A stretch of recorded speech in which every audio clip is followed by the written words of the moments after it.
আছে? আচ্ছা দেখো, বি ইউ বু,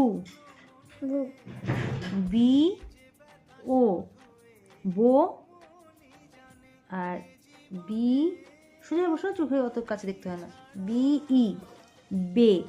ঠিক আছে, এবার পরবর্তীতে আরও কিছু চেঞ্জ হবে, তখন হয়তো মনে হবে যে মা বলছিল বি ই বে, কিন্তু আসলে অনেক জায়গা আসলে যেমন আমি বলেছি না যে কোনো সময় বলি না বি পজিটিভ, তো ওখানে বি বানানো বি ই লেখে, সেগুলো পরে শুনবি, বি মানে হওয়া আর কি, বি বি।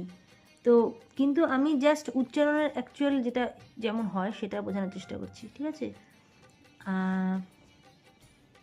বিই বি, দাদা সেটা এখন শেখাবো না, আমি এইভাবেই শেখানোর ট্রাই করছি, দেখি কী হয়। তারপর আমি ঠিক ব দিয়ে যা লিখেছি বি দিয়েও তাই লিখলাম।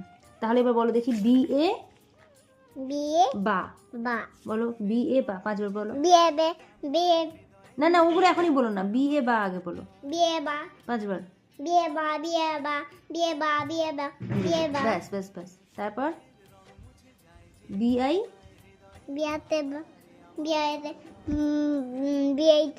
বি